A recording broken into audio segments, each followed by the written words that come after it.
जय हिंद, नमस्कार। मैं अंबर ज़ैदी स्वागत करती हूँ आप सबका एक बार फिर से हमारे आज के कार्यक्रम में। दोस्तों, एक तरफ भारत बांग्लादेश बॉर्डर पर इंटेलिजेंस ब्यूरो के लिए 50 एकड़ ज़मीन माँग रहा है। दूसरी तरफ बांग्लादेश, नेपाल और मालदीव जो है वो सार्क को दोबारा ज़िंदा करने की बात कर रहे हैं।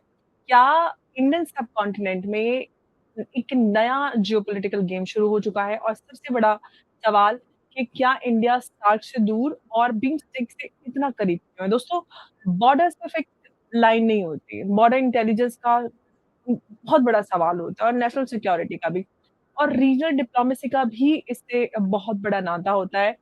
इसीलिए 2 डेवलपमेंट्स पर जो हम बात कर रहे हैं और दुनिया की जो स्ट्रेटेजिक कम्युनिटी है, वो भी इन सभी डेवलपमेंट पर नज़र टिकाए हुए है। पहली जो खबर है वो ये कि केंद्र सरकार ने जो इंटेलिजेंस जो की बा इंटेलिजेंस ब्यूरो बनाने की बात करी है इंडिया बांग्लादेश बॉर्डर के साथ, वेस्ट बंगाल के कई डिस्ट्रिक्ट में सब्सिडी इंटेलिजेंस ब्यूरो यानी कि एसआईबी के परमानेंट ऑफिसर्स और रेजिडेंशियल इंफ्रास्ट्रक्चर के लिए लगभग 50 एकड़ ज़मीन माँगी है। इसका ऑब्जेक्टिव बॉर्डर्स इंटेलिजेंस और सर्विलांस को मजबूत बनाना बताया जा रहा है।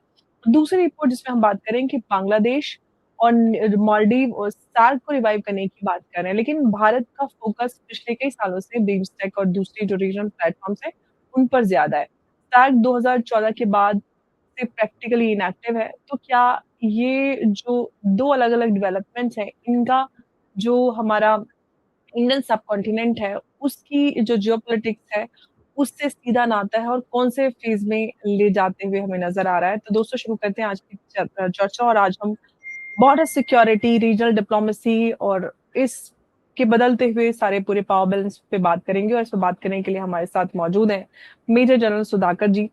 सर, बहुत स्वागत है आपका एक बार फिर से। जय हिंद, नमस्कार। Thank you Ambar, thank you so much. जय हिंद।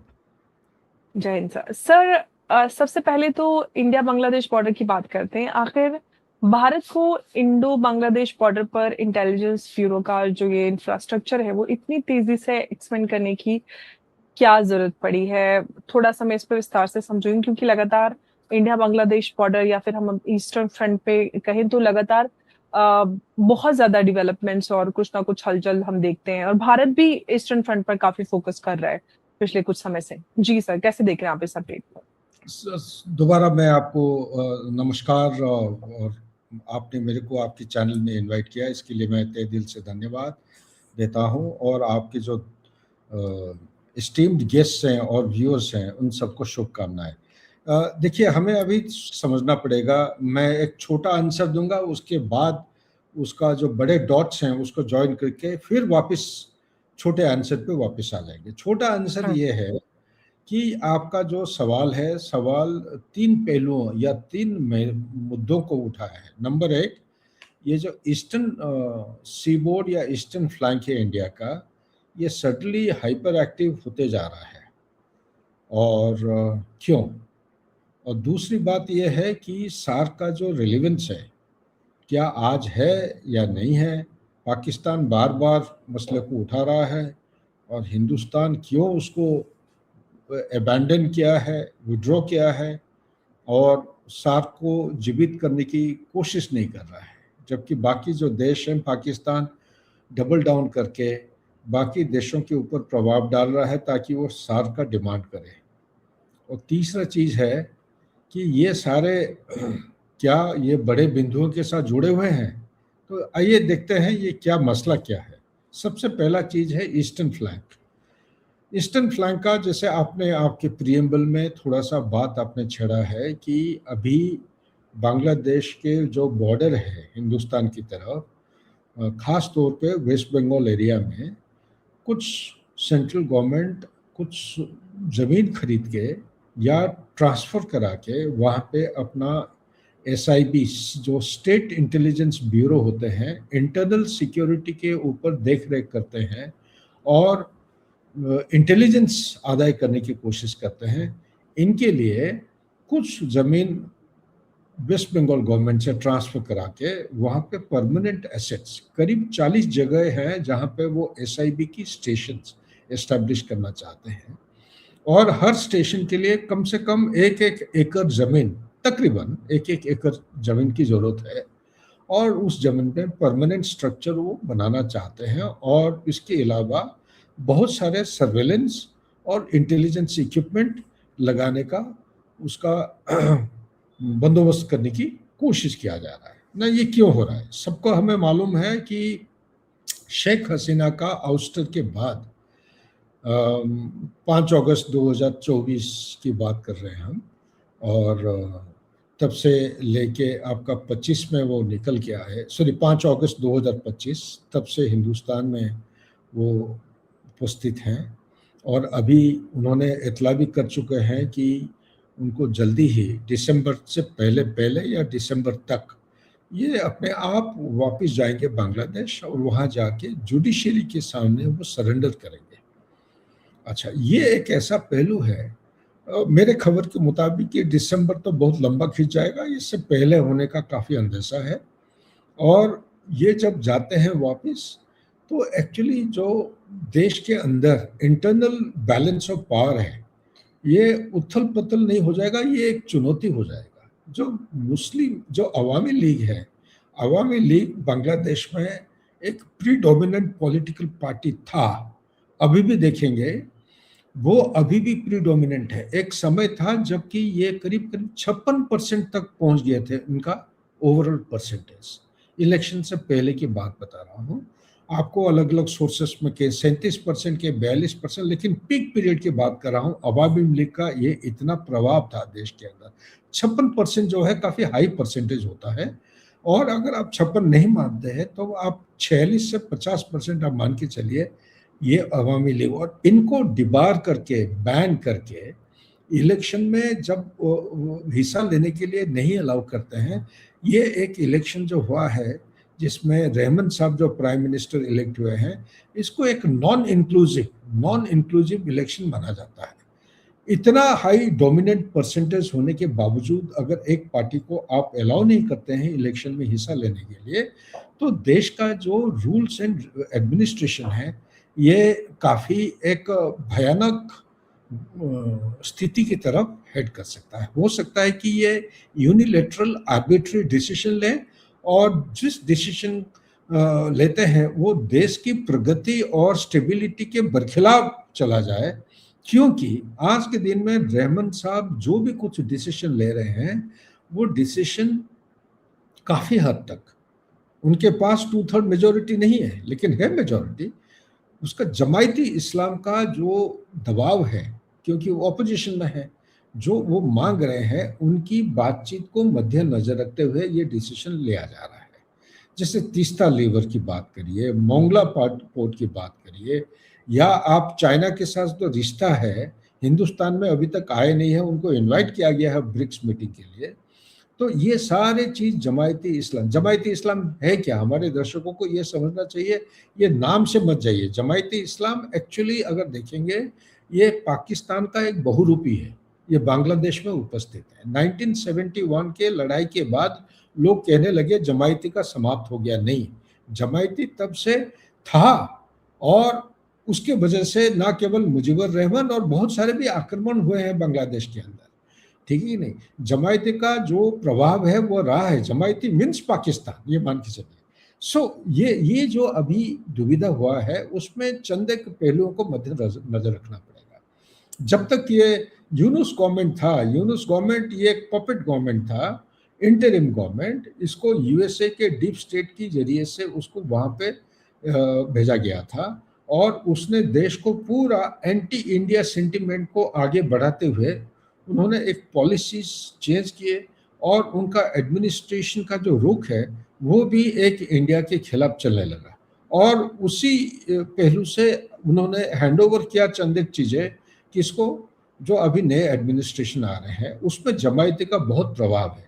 तो ये सारे प्रभाव की वजह से, और अभी एलिमेंट कौन कौन है? पहले हम कहते थे बांग्लादेश के अंदर चाइना और यूएसए का स्ट्रेटेजिक राइवलरी चल रहा है, लेकिन देखते देखते ये जो पाकिस्तान का इन्वॉल्वमेंट बढ़ते गया है, आईएसआई के विजिट्स हुए हैं, जमायती का जो ऑर्गेनाइजेशन कराची से आके उधर विजिट किए हैं, डॉक्टर अमिताभ मलिक हैं, उन्होंने आके भाषणबाजी किए हैं, जमायती के जहाँ जहाँ पे स्टेशन है उधर भी विजिट किए हैं, प्लस आपका जैश ए मोहम्मद हो, लश्कर ए तोयबा हो, आपका हमास की बात करिए, आपका मतलब डोंट बी सरप्राइज अगर हिजबुल्लाह का नाम मैं ले लेता हूँ, प्लस आइसिस, अलकायदा, मतलब रोहिंग्या मुस्लिम्स तो हैं ही हैं उधर।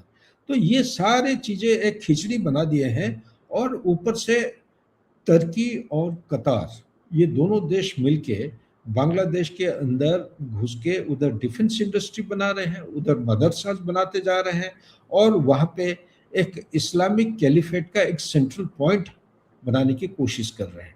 और सेंट्रल पॉइंट उनका इरादा क्या है, अगर आपका ध्यान आप ले लेते हैं 2000 सॉरी 14 तक, 2014 को एक उन्होंने दैश ने उन्होंने एक इतला किया था कि पूरा विश्व के ऊपर कंप्लीट कैलिफेट, जो वो जो इस्लाम का जो रेडिकल इस्लाम है ये पूरा फैलेगा। और ये जो कॉल है ये 1997 और 99 में अलकायदा का जो चीफ था ओसामा बिन लादेन, उन्होंने भी ये काफ़ी जगह जगह समय समय पर उन्होंने इतला किया था कि आने वाले समय में जो कैलिफेट है ये बढ़ती जाएगी, हिंदुआ फौज जो है वो ये पूरा ना केवल भारत बल्कि ये लंबी कैलिफेट खींचते जाएगा। ये किसके साथ जुड़ा हुआ है, ये जो कैलिफेट की बात हम बोल रहे हैं, ये जुड़ा हुआ है जो आइसिस, आइसिस का जो मेरुदंड बोल रहे हैं 2017 को यूएसए और कोलिशन फोर्स इराक सीरिया के ऊपर एक लाइन खींचती थी, कॉरिडोर होता था 267 किलोमीटर के करीब करीब। यूएसए के मुताबिक उन्होंने उनका मेरुदंड को तोड़ दिए थे, लेकिन टूटा नहीं था, फिजिकली टूट गया होगा, लेकिन आइडियोलॉजिकली ये सर्वाइव किया है और ये छोटे छोटे टुकड़े बन गए हैं। एक टुकड़ा जो गया है नॉर्थ वेस्ट अफ्रीका, वो धीरे धीरे फैलते फैलते सहल रीजन है, सेंट्रल अफ्रीका को कट अक्रॉस करके करीब 10-11 देश हैं जिसके ऊपर वो असर डाल रहे हैं, वहाँ पे आइसिस का प्रभाव। दूसरा आपका आ जाता है लेवांटे एरिया। लेवांटे एरिया है इजराइल और मेडिटेरियन के कोस्ट के साथ साथ सीरिया और टर्की, ये जो जगह है, इलाका है, यहाँ पे उनकी प्रभाव है। और तीसरा सबसे बड़ा खतरनाक है, उसको आइसिस के बोलते हैं या आईएस के, खोरसन। खोरसन है किसका, central Asian Republic, Afghanistan, Pakistan, south Asia, मतलब कटिंग अक्रॉस साउथ एशिया, जिसमें श्रीलंका भी आ जाता है, बांग्लादेश आ जाता है। इसमें अभी ऑफ लेट बांग्लादेश एक एपिसेंटर ऑफ टेररिज्म बना हुआ है। ये ऐसा कल्टीवेट होते जा रहा है कि रोहिंग्या के 4 अलग अलग ग्रुप हैं। एक ग्रुप जो है ड्रग मनी को कलेक्ट करता है, महीने में 400 से 600 करोड़ रुपीस, बांग्लादेशी रुपी ये कमाते हैं। दूसरा है जो आईडी स्पेशलाइज कर रखा है। तीसरा इसी तरफ उनका अलग अलग पहलू मुद्दों को वो एक्सपर्टीज कर रखे हैं। तीसरा है छोटे छोटे टोली और बाहर जाके अपना वो रेडिकलाइजेशन को फैलाना चाहते हैं। चौथा जो है वो ट्रेनिंग, और जो अराकान आर्मी है म्यांमार के साथ ये जुड़ा हुआ है, और इसका बहाना लेते हुए अमेरिका एक ह्यूमैनिटेरियन एड कॉरिडोर बनाने की उन्होंने बताया है, लेकिन काम और कुछ हो रहा है। ये कॉरिडोर बना रहे हैं अमेरिका अपना इंटरेस्ट के लिए। अपना इंटरेस्ट क्या है अभी तक किसी ने कहीं पे चर्चा किए नहीं है। इंटरेस्ट ये है कि चाइना को धकेलना नहीं है, लेकिन वो अपना जो प्रेजेंस वहाँ पे बढ़ाना चाहते हैं। वो ढूंढ रहे हैं कि ऐसा जगह जहाँ से मिले, जहाँ से कुछ natural resources, oil, gas, rare earth element, या आपका फार्मास्यूटिकल या ड्रग मनी, जो ड्रग का जो नेटवर्क है, इससे किसी भी तरह ऐसा कंट्रोल करें ताकि उनसे कुछ रेवेन्यू जनरेट हो सकता है। ये मेरे विचार है, हो सकता है गलत हो, लेकिन मेरा ये स्टडी और रिसर्च ये दर्शाता है। और ये म्यांमार के साथ इसलिए जुड़ा हुआ है क्योंकि जो रोहिंग्या आर्मी है, रोहिंग्या आर्मी को उसको उन्होंने रखाइन प्रोविंस से धकेल के बाहर निकाला गया है। यह आके अभी बांग्लादेश में उपस्थित है।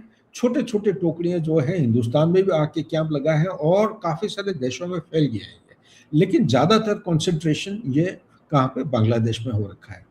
और एक चीज़ है, यूएसए का जो सेंट्रल पॉइंट था वो सेंट मार्टिन आइलैंड को लेना चाह रहे थे, जिसको शेख हसीना ने मना किया था और जिसकी वजह से उनको आउस्टर करना पड़ा।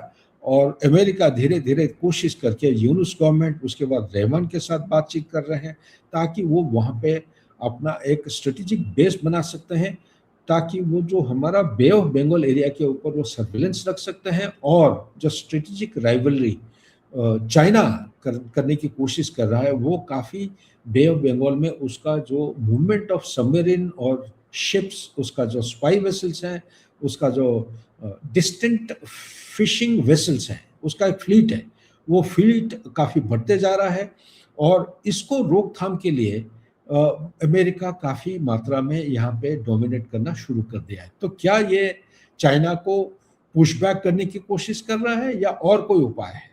चाइना के साथ अगर देखते हैं पब्लिकली, ओपनली, ये एक हैंड ऑफ फ्रेंडशिप जो है बढ़ाने की कोशिश कर रहे हैं, लेकिन कोवर्टली ये चाह रहे हैं कि चाइना जो डोमिनेशन काफ़ी मतलब उथल-पुथल कर दिया है और जगह-जगह पेनिट्रेट कर लिया है, बांग्लादेश हो, उसका डिफेंस इंडस्ट्री को अगर देखेंगे, बांग्लादेश का जो डिफेंस इक्विपमेंट है, आपको ओपन सोर्स में 72 टू 78%, लेकिन उसका 83% इंपोर्ट होता है चाइना से। आप जेफ सीरीज की एयरक्राफ्ट बोलिए, जेट 10 की बात करते हैं या और कोई हथियार के बारे में, कुछ हथियार हैं या एयरक्राफ्ट जो पाकिस्तान दे रहा है, पाकिस्तान जो दे रहा है वो चाइना के मदद से बना रहा है और चाइना के साथ डायरेक्टली डील कर रहे हैं। ये 5th जनरेशन एयरक्राफ्ट के लिए कोशिश कर रहे हैं, बांग्लादेश के पायलट्स जाके वहाँ पे ट्रेनिंग लेने लगे हैं। तो ये जो है, ये काफ़ी कुछ एक एक डेंजरस टर्न ऑफ इवेंट के साथ आगे की तरफ फैल रहे हैं। और इसके साथ ये भी देखिएगा, ये जो इलेक्शन हुआ है, इलेक्शन की जो जमायती इस्लाम का जो फुटप्रिंट है, ये सिलीगुड़ी कॉरिडोर के साथ-साथ पूरा फैला हुआ है। इनको काफ़ी समय के बाद इतना हाई परसेंटेज 37.2% या इतना कुछ है उनको मिला है। लेकिन बात वहीं पे नहीं है। अगर आप रंगपुर डिवीज़न देखते हैं, रंगपुर डिवीज़न के दक्षिण की तरफ है साउथ दिनाजपुर और ये जो पूरा है रंगपुर डिवीज़न में एक पुराना एयरफील्ड सेकंड वर्ल्ड वॉर का है, लाल मुनीरहाट। लाल मुनीरहाट ओपन सोर्स कहता है कि 122-130 किलोमीटर या 150 किलोमीटर दूर है सिलीगुड़ी कॉरिडोर से। मैं शॉर्टेस्ट डिस्टेंस से बता रहा हूँ, ये है 28 किलोमीटर दूर। 28 किलोमीटर दूरी पे हमारा सिलीगुड़ी कॉरिडोर है। इसके अलावा उल्फा कैंप, जब उल्फा एक्टिव था तो बांग्लादेश में 4 कैंप हुआ करते थे। तो 4 में से 2 कैंप में लश्कर-ए-तोयबा और जैश-ए-मोहम्मद ये ट्रेनिंग दे रहे हैं for small team operation, for counterfeit currency, गोला बारूद को ट्रांसपोर्ट करना, इंडिया के अंदर आना। और उनका अहम मुद्दा है कि रेडिकलाइजेशन को कैसे फैलाएं ना। रेडिकलाइजेशन का अलग अलग तरीके होते हैं। सिर्फ ये जो पैंट ट्राउजर को ऊपर फोल्ड करके या स्कल कैप पहन के या दाढ़ी लंबा करना, वो रेडिकलाइजेशन है। रेडिकलाइजेशन ऐसा एक प्रभाव डालता है, आजकल फिजिकली जाने की कोई जरूरत नहीं है। आजकल इंटरनेट के जरिए, सोशल मीडिया के जरिए से लोगों के ऊपर प्रभाव डाला जा सकता है। भारत के अंदर अगर आप देखेंगे, सोशियो इकोनॉमिक फॉल्ट लाइन इतने सारे हैं कि आप जाति भेदभाव की बात करिए, लैंग्वेज का कोई डिस्टिंक्शन, ये सारे इतने अलग हो रखा है। और आपका 28 आपके प्रोविंसेस हैं, आपका 29 और 8 आपका यूनियन टेरिटरीज हैं। एथनिसिटी देखते हैं, 2600 से ज़्यादा आपका एथनिक ट्राइब्स हैं। आपका लैंग्वेजेस जो है 9 लैंग्वेज, जिसमें से जाति जो है सॉरी रिलीजियन 9 है रिलीजियन, और 9 में से 4 है इंटरनेशनल रिलीजन।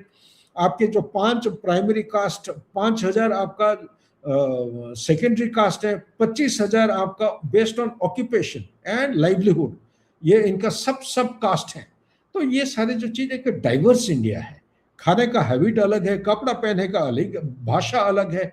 आपका शेड्यूल लैंग्वेजेस 22 हैं कॉन्स्टिट्यूशन में, 2 है आपका जो नेशनल लैंग्वेज। लेकिन इसके अलावा अगर आप गिनती करेंगे 1800 से ज़्यादा आपके लैंग्वेज। पॉलिटिकल पार्टीज आपके कोई कोई कहते हैं कि 1800, ये एक्चुअली 2600 से ज़्यादा पॉलिटिकल और सब पार्टीज हैं। तो ये जो इस किस्म की डाइवर्सिटी है, इसको दुश्मन फ़ायदा उठा के वो इंडिया को डिस्टेबलाइज करना, मैं बाल्कनाइज नहीं बोलूँगा, बाल्कनाइज करना इंडिया को इतना आसान नहीं है, बट ज़रूर जैसे अभी कॉकरोच जनता पार्टी ने किया था, इसी किस्म की कुछ ना कुछ वो दंगे शुरू करेंगे। कोई भी कारण, चाहे नीट की एग्जाम अभी जो हुआ था, इसके साथ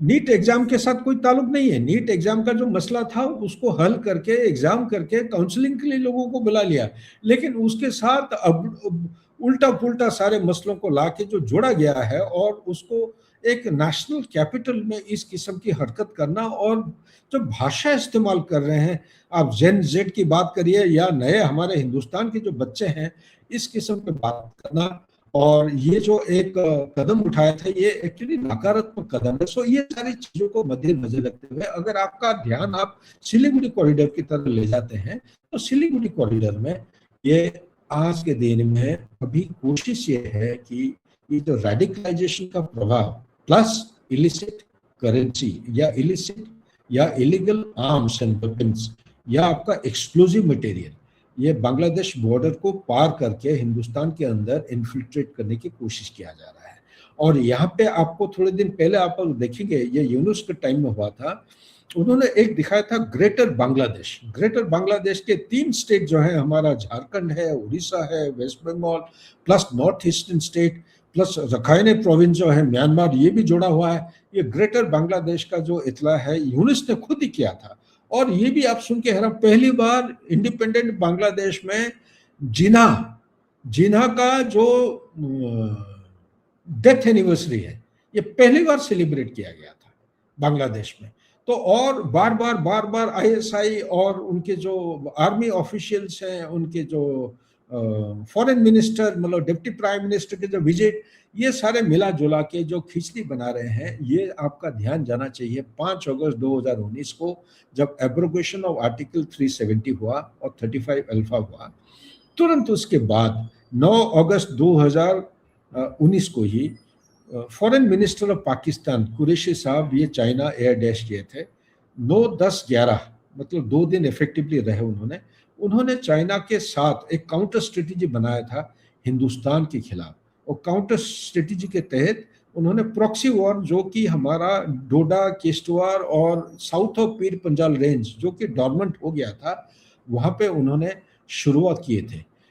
उससे पहले आपको ध्यान होगा कि ये 15 जून 2020 को जो गलवान इंसिडेंट हुआ था, गलवान इंसिडेंट के बाद एक्सटेंडेड स्टैंड ऑफ होना शुरू हो गया। एक्सटेंडेड स्टैंड ऑफ के बाद ये प्रॉक्सी वॉर स्टार्ट हुआ। प्रॉक्सी वॉर जैसे ही स्टार्ट हुआ, एक्सटेंडेड स्टैंड ऑफ के दौरान क्या हुआ था, जो भी फौज यहाँ पे थे, इनको साइड स्टेप किया गया था नॉर्दर्न बॉर्डर।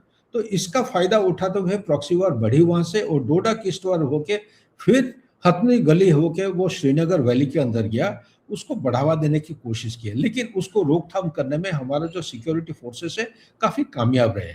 और इसी के साथ अगर आप देखेंगे, अपना ध्यान ले लीजिए, 19 जून 2025 को कुनमिंग, यूनान प्रोविंस का कुनमिंग जो कैपिटल है, वहां पे एक मीटिंग हुई थी। उस मीटिंग के दौरान बांग्लादेश, पाकिस्तान और चाइना के जो एक्सटर्नल अफेयर्स यानी कि फॉरेन पॉलिसी के जो काफी सीनियर ऑफिशियल हैं, वो एक इकोनॉमिक कोलैबोरेशन का बहाना लेके एक मीटिंग किया था कि हम तीनों देशों के बीच में हम इकोनॉमिक क्या कोलैबोरेट करेंगे। जब पाकिस्तान डिफेंस इक्विपमेंट 79 to 81% खरीद रहा है चाइना से, चाइना का पूरा सर्वेलेंस, उनका जो सैटेलाइट है, पूरा बाइडू सैटेलाइट कवर कर रहा है, उसका जो स्टेशन है, टावर्स हैं, जगह जगह उनको खड़े हुए हैं।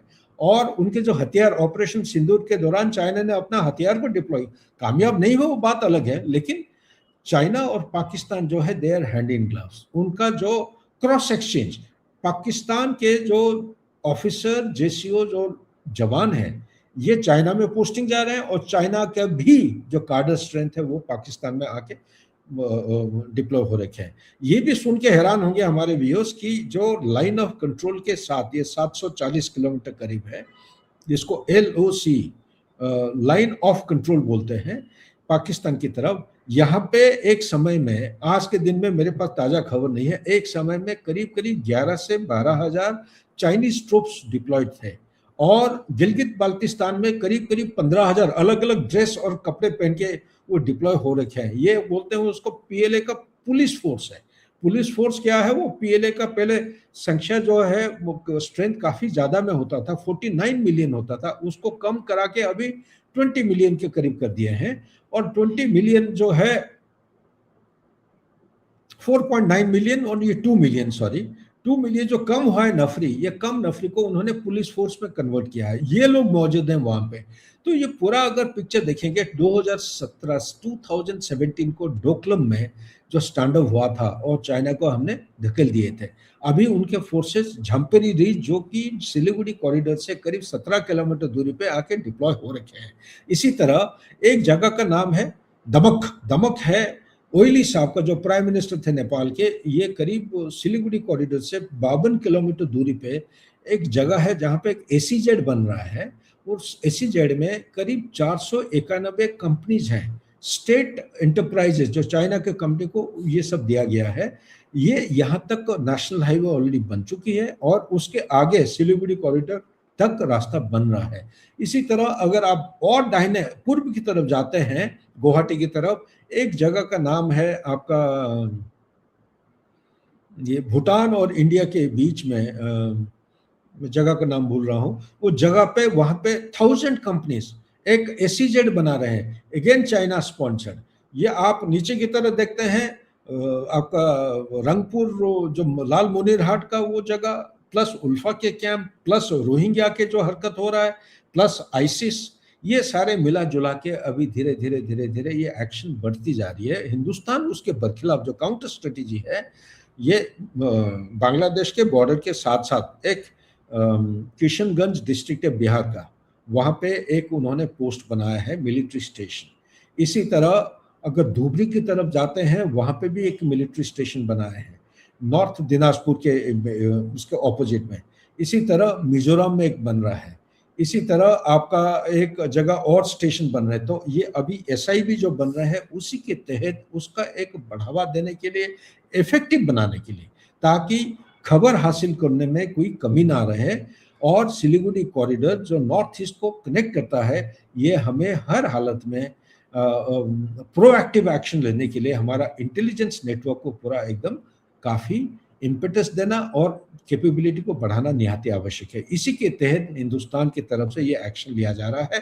फेंसिंग भी हो रही है, प्लस ये भी एसआईवी का इंटेलिजेंस, क्योंकि कोई भी मिलिट्री ऑपरेशन में सक्सेसफुल होने के लिए आपका शुरुआत जो तैयारी है वो है मिलिट्री इंटेलिजेंस या आपका डोमेस्टिक इंटेलिजेंस। उससे आप कनेक्ट करते हैं और आगे की तरफ क्या एक्शन लिया जाएगा उसकी आधार पर आप तैयारी करते हैं। तो ये एक पहलू, आपका जो पहला सवाल था उसके जवाब में मैं इतना कहूंगा। अगर आपकी तरफ से कोई पॉइंट है आप बता सकते हैं, नहीं तो नेक्स्ट पहलू में चलेंगे।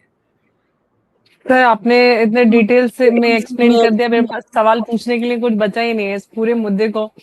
मैं सिर्फ सर आपसे क्विकली जानना चाहूंगी कि भारत के जो पड़ोसी हैं वो जिस तरह से सार्क को रिवाइव करने की बात कर रहे हैं, भारत सार्क में उतना ध्यान नहीं देता। उसके पीछे का कारण भी हमको पता है कि पाकिस्तान और जो भारत के बीच का के संबंध है।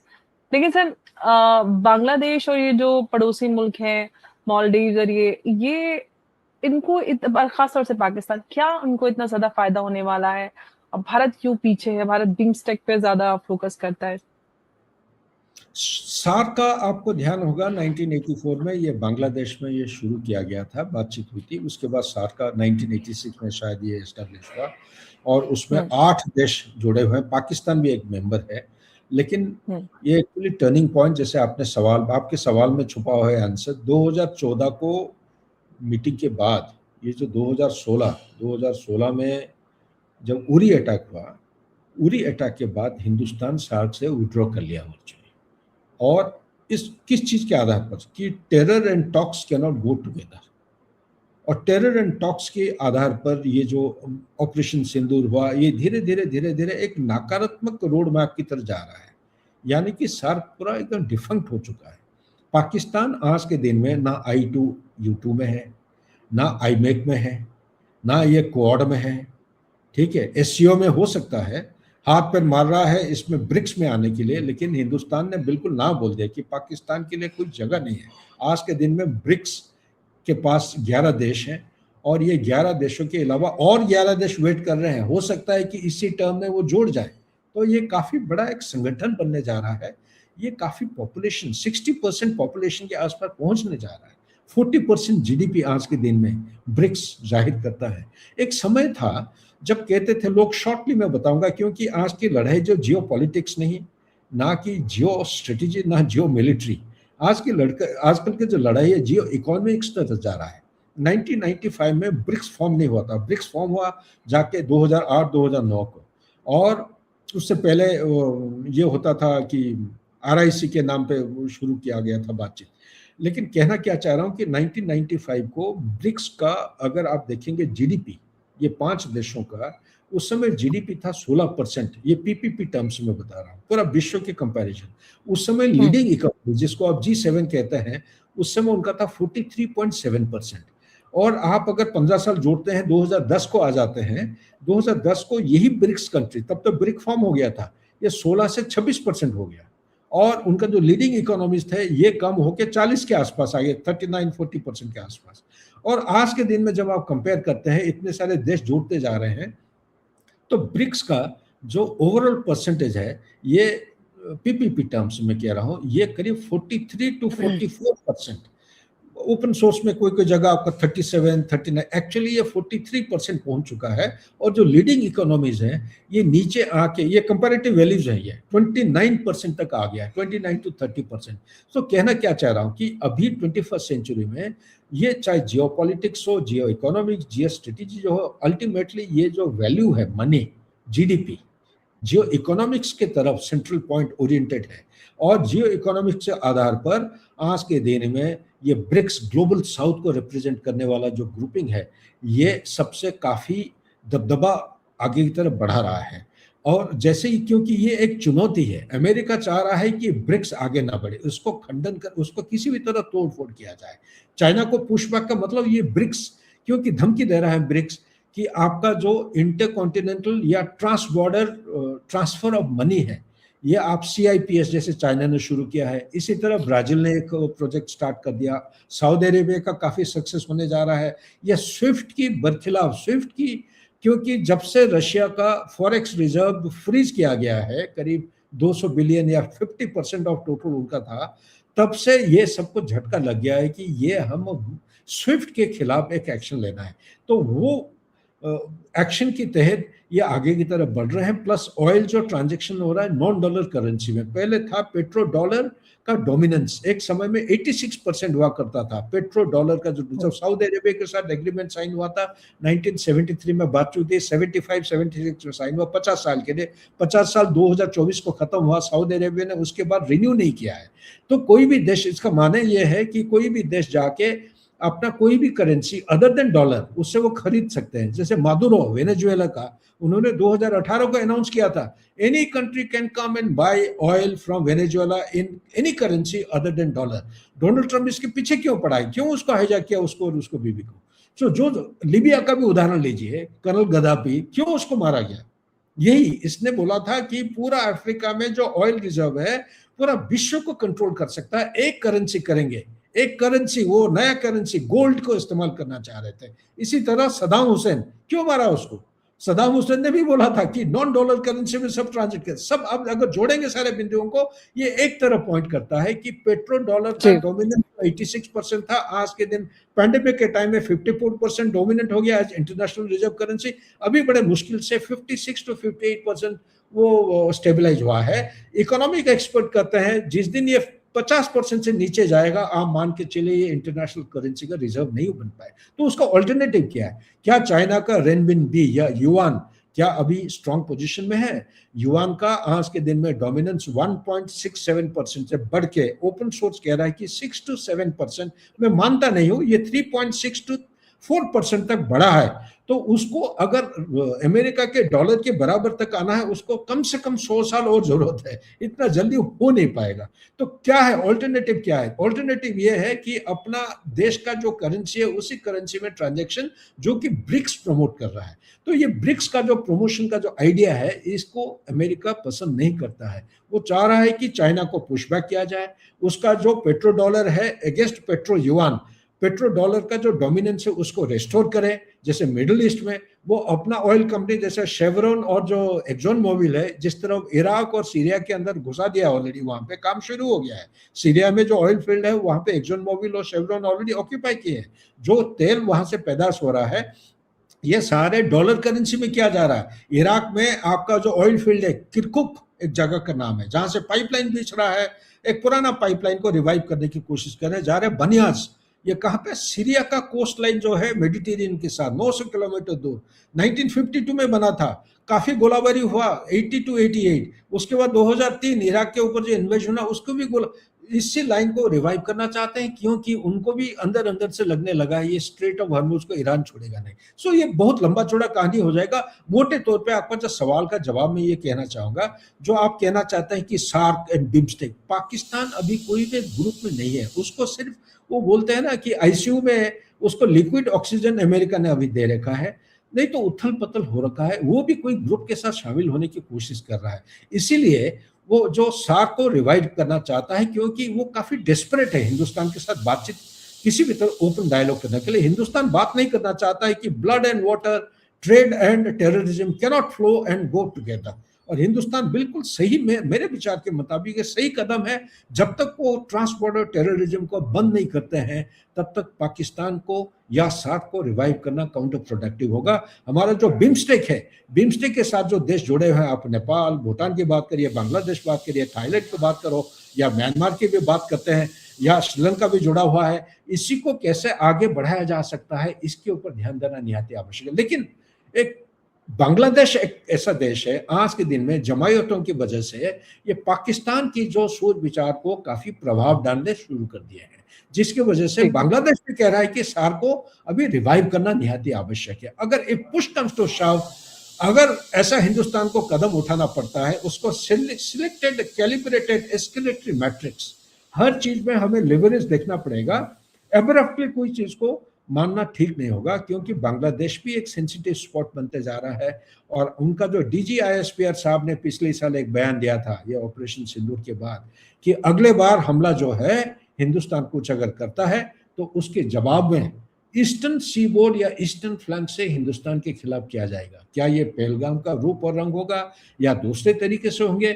मेरे विचार के मुताबिक ये दूसरे तरीके से होंगे। ये हिंदुस्तान का जो इंटरनल स्टेबिलिटी को वो डिस्टेबलाइज करने की कोशिश करेंगे, पॉलिटिकल लीडरशिप को वो हटाने की कोशिश करेंगे, और ये देखेंगे कि इकोनॉमिक टारगेट जो $4.19 ट्रिलियन है, एक सच पैसा बड़े रकम का होता है, बहुत तेजी से मल्टीप्लाई करता है। सबका डर है ये 5 ट्रिलियन बन जाएगा, अगले 2-3 साल में 7 बन जाएगा, फिर वो 10 ट्रिलियन 2030 तक बन जाता है, 2035 तक 15 ट्रिलियन। तो ये जो है आईएमएफ और वर्ल्ड बैंक की तरफ से उन्होंने एसेस किए हैं कि पीपीपी टर्म्स में हिंदुस्तान का जो वैल्यू आज के दिन में $17.7 ट्रिलियन है, ये 2038 तक ये यूएसए को ओवरटेक कर देगा।